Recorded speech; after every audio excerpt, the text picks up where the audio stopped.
কংগ্ৰেছে এই অসম ভূমিত এই মোগলৰ বংশধৰসকলক উত্তৰসূৰীসকলক ৰঙা দলিচা পাৰি দিছে, ভোটাৰ লিষ্টত নাম সোমাই দিছে, ৰেচন কাৰ্ড বনাই দিছে, তেওঁলোকৰ কাৰণে বিভিন্ন ধৰণৰ সুবিধা, মাটিৰ পট্টা পৰ্যন্ত দিছে।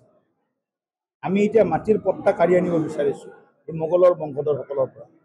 গতিকে খিলঞ্জীয়া মানুহ আমি সকলোৱে এক হৈ থাকিব লাগিব, কিন্তু মিয়াসকলৰ বিৰুদ্ধে আমাৰ যি যুদ্ধ, এই যুদ্ধ আমি চলাই গৈ থাকিম যেতিয়ালৈকে শেষৰজন মিয়াই অসমৰ আমাৰ জাতীয় যিবিলাক সম্পদ আছে, নামঘৰৰ পৰা সত্ৰৰ পৰা আৰম্ভ কৰি আমাৰ সংৰক্ষিত বনাঞ্চল আছে, ঐতিহাসিক আমাৰ অঞ্চলবিলাক আছে, সেইবিলাক যেতিয়ালৈকে বেদখলমুক্ত কৰিব নোৱাৰোঁ তেতিয়ালৈকে আমি আমাৰ যুদ্ধ চলাই যাম। আৰু কংগ্ৰেছ এতিয়া মিয়া আৰু কংগ্ৰেছ বেলেগ নহয়, এউডিএফ কংগ্ৰেছ যেনেকুৱা এক, মিয়া আৰু কংগ্ৰেছ একেই।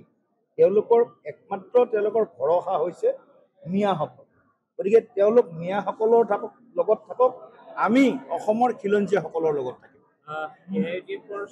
যুঁজিছোঁ শৰাইঘাটৰ শেষ ৰণত আমি যেনেকৈ যুঁজিছোঁ, আকৌ আমাৰ বিৰুদ্ধে যুঁজা শক্তিও এটা আছে। শৰাইঘাটত বদন বৰফুকনৰ যি ভূমিকা আছিল বা সেই সময়ত বদন বৰফুকন যি ভূমিকা আছিল, তেনেকুৱা ভূমিকা এতিয়াও বিশেষভাৱে ৰাজনৈতিক ক্ষেত্ৰখনত একাংশ বিৰোধী ৰাজনৈতিক দলৰ চলি আছে।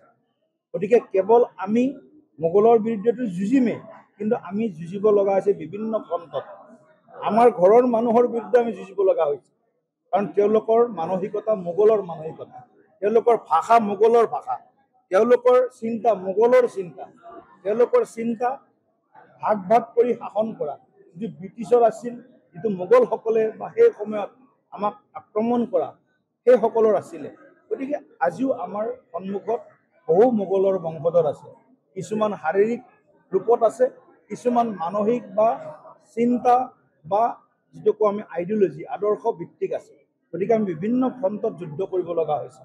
লাচিত বৰফুকনদেৱৰ আদৰ্শক যদি আমি জীয়াই ৰাখিব লাগে, এই বদন বৰফুকন ৰূপী এইসকলক কিন্তু আমি ৰেহাই দিব নোৱাৰোঁ, এইসকলৰ বিৰুদ্ধে আমি যুঁজিব লগা হৈছে। গতিকে শৰাইঘাটৰ ৰণ চলি আছে, যেতিয়ালৈকে সম্পূৰ্ণ ৰূপে এই মোগলৰ মানসিকতা শেষ কৰিব নোৱাৰোঁ তেতিয়ালৈকে আমাৰ যুঁজ চলি থাকিব। মানে কংগ্ৰেছে এই অসম ভূমিত এই মোগলৰ বংশধৰসকলক উত্তৰসূৰীসকলক ৰঙা দলিচা পাৰি দিছে, ভোটাৰ লিষ্টত নাম সোমাই দিছে, ৰেচন কাৰ্ড বনাই দিছে, তেওঁলোকৰ কাৰণে বিভিন্ন ধৰণৰ সুবিধা, মাটিৰ পট্টা পৰ্যন্ত দিছে।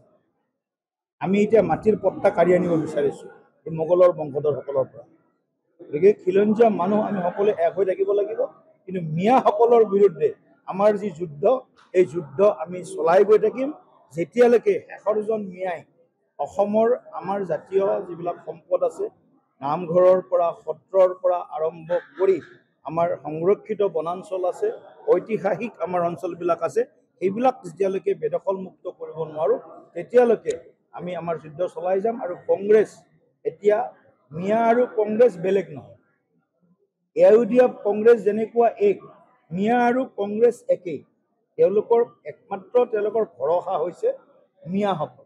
গতিকে তেওঁলোক মিয়াসকলৰ লগত থাকক, আমি অসমৰ খিলঞ্জীয়াসকলৰ লগত থাকিম।